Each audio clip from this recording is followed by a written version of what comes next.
Realtors, it is important for you to know some basic taxes, and you already know that. But now here's the deal. You have clients, they're selling, and in part of their decision, they need to know, they want to know how much of this is going to be taxable. I'm selling my house. Am I going to owe any tax? What's the gain? How does it work? We know that there are two big things that seem a little confusing, but I'm going to talk to you about Sandy and Pat. See, I work with realtors, specialize in it, CPA, 33 years. With that, I had this exact circumstances. Now I've changed up the numbers, make them a little easier. And I've got a bunch on here. I'm going to walk it through with you. I'm going to tell you the end result very quick for those that don't have the patience to want to listen to the details. But also in the link, you will be able to go and get this worksheet. Okay, so you're going to be able to follow along, make notes on it. And with that being said, it might be easier for you to comprehend it. So if you want to hit pause, grab that, make some notes. So here we go. Here's the bottom line. You ready for the answer? These folks right here, the gain is less than 500,000. They're filing married, filing jointly. They've lived in it at least 2 of the last 5 years. So their gain being less than 500,000, it will make it non-taxable. So there's your quick answer. Well, how do we figure out the gain? And then secondary, how do we figure out how much of it's taxable? And with that being said, I'm going to give you a couple of quick facts that you really just want to keep in mind. You want to remember 4 different things, and I think it's going to be really easy for you to remember. The first 2 are dollar amounts. And when we're talking about to sell a home, you need to remember 250,000 and remember 500,000. Okay? The other 2 things I just need you to remember is that there is 2 years, okay, of the last 5 years. So what are you remembering? 2 and 5. 250 and 500,000. So if you will just look at it this way, a single individual, that just means they're filing a return and they're the only name on it as the filer, whether it's single, head of household, or married filing separately. It's 250,000, okay, per person. Well, married filing jointly, that means there's 2 people on the tax return. Can't be more than 2 people. So if you got 2 people filing, married filing jointly, then that's why it's 500,000. What that means is, now hear this, if the gain is less than that, okay, and they lived in it at least 2 of the last 5 years as their primary residence, then the gain is not taxable. This does not mean, okay, that if the sales price is less than 250 or less than 500, it means the gain. So how do you determine the gain? Now I'm going to tell you this. You take one number and every other number you subtract from it. Easy enough. What's the one number that you're going to put as a positive that is the top of your equation? So remember when you do math, there's always a number at the top. So what is your top number that is a positive number? It's always going to be this selling price right here. So we have a selling price here of $975,000. So 975,000, okay? That's the selling price, okay? And with this, all these numbers, all these other numbers that qualify, which we're going to talk about which ones do, I'm going to subtract it from that, and then I'm going to know what my gain is, or maybe a loss. That's simple. So all you got to remember is the selling price minus everything else. Well, minus what? Well, they bought this, okay? So I'm going to use a green pin here. So they bought this house for $750,000.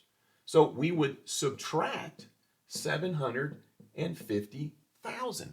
Now remember I told you to get that worksheet. So if you're like, well, I can't read that. Well, you got a worksheet. They had closing cost when they bought it of $2,000. Okay? Now, if you're a realtor and you're like, well, there would have been more than $2,000, don't get caught up in that. All I'm saying is closing cost when they bought it. It's a subtraction. There were improvements while they lived in it. What's an improvement? An improvement is I did something and I didn't need to. It's not a repair. It is Well, I decided to put better windows on. I decided to put a pool in.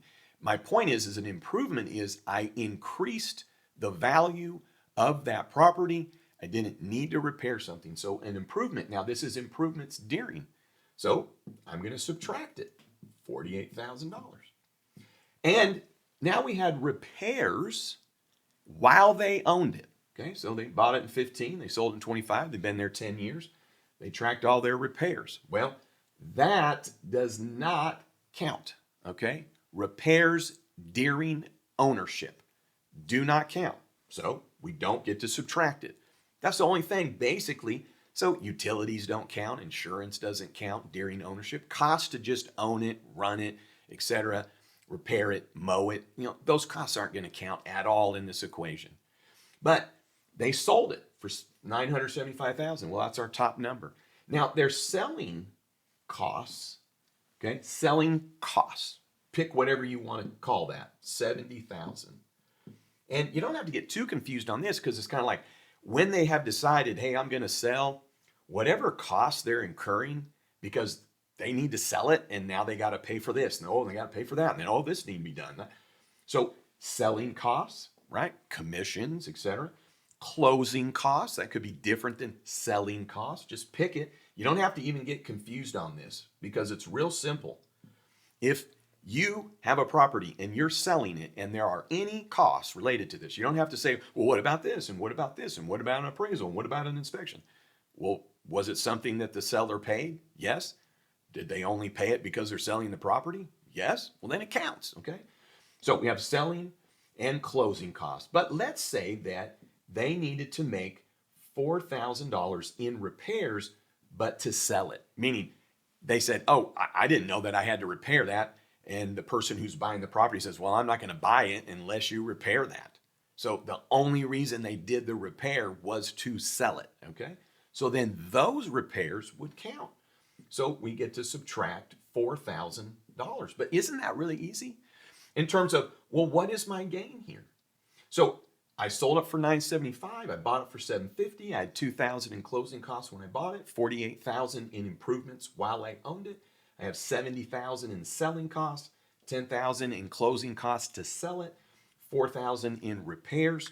And with that, I'm actually looking right now quickly at my worksheet. We then have total costs of $884,000.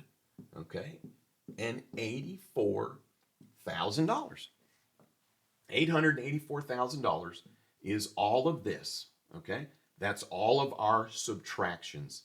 So now, go ahead and get a black pen here for you. If I take all of these subtractions, the $884,000, okay, and I subtract it from $975,000, then I'm looking at a gain of $91,000, okay? Now, the first thing we're going to note here is that $91,000 is less than $500,000. Sandy and Pat, married filing jointly, they're going to file that joint return. That means that if the gain's less than $500,000, it's not taxable. But there's one more thing we got to figure out, right? The 2 years of the last 5 years. So that's why I went ahead and told you Sandy and Pat, see, they bought this on 7/18 of 2015, right? And I got this spelled out in that worksheet. Now, they've sold it on 8/21 of 25. So the first thing, just real simple. How long did they own this thing? Well, they've owned this thing for 10 years and 1 month. But see, it's not how long, quote unquote, you own it that you really have to worry about. What you have to worry about is the first part here, which is 2 years. Have they lived in it as a primary residence for at least 2 years? If the answer is yes, then half of the way home to tax-free is there. But when you then say, of the last 5, this is the part that it's easy to get confused, I get it. But all you do is you say, okay, have they lived in it at least 2 years as their primary residence? And you go, yes, okay. But was that 2 years any time in the last 5 years? Yeah. So I even have an example in there where somebody only owned it for a little over 3 years, but during that 3 years, okay, they used it at least 2 of those years as their primary residence. So they meet all of the qualifications. So they meet the exclusion. And that means that because 2 of the last 5 years it's been their primary residence, that gain of 91,000 is less than 500,000. That means that they owe 0 tax. Now, you're probably asking right now, well, hey, wait a second here. What if it's a loss? Well, it's not deductible. It's just a loss. Okay. That would mean maybe they sold it for 575,000 with still all of these facts and circumstances. Let's say you go, oh, well, how about JJ? They sold it on 8/21, but what if they only bought it a year ago? Well, can't run through every scenario, so I am giving you a link in the body of this video, and the best source for anything related to this is actually the IRS website, and they have it all spelled out, all these exceptions.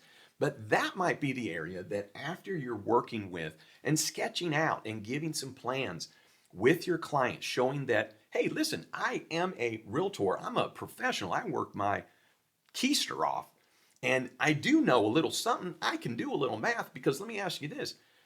Do you tell your customer, your client, hey, I can't really tell you the square footage, right? I already know you have to kind of give them kind of an estimate. My wife's a realtor. But, say, yeah, I can't really tell you the sales price because the sales price has its other stuff. So I can't really do that. I can't really do any math. No, you don't do that. But this is math, okay? It's math. You know these dates. You can help somebody figure it out. And then what you can do is that worksheet that I just gave you, okay? Well, you can use it now for yourself, okay? Because I've given you a blank one, okay, out of the kindness of my heart.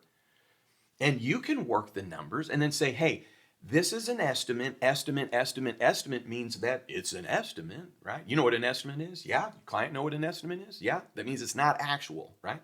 Here's an estimate.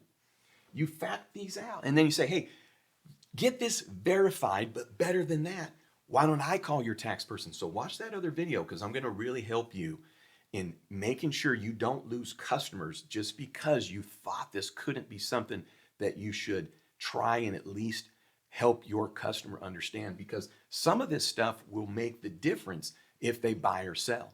Some of this is going to make the difference.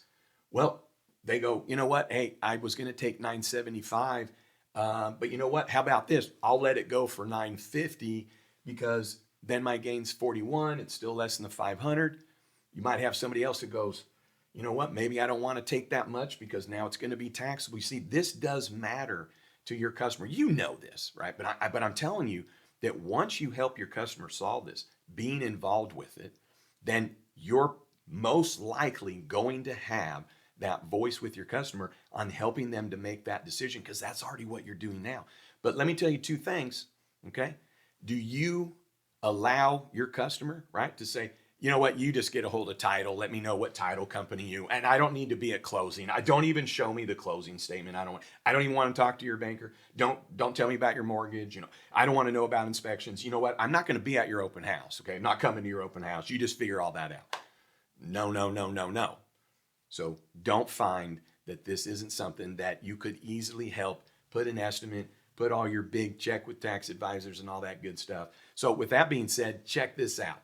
I have got a plethora of information for you as realtors on how you can save taxes, how you can work with investors for real estate, things that help you, sell, so to speak. And more than that, how should be structured? Let me ask you this. Are you structured as an S Corp? You're not? You need to check out the body of this for a video to really figure that out. You are overpaying your taxes. I work with realtors all day long, okay? Specialize in it, talk around the nation. I really consider myself an expert on this. You should be watching some other videos.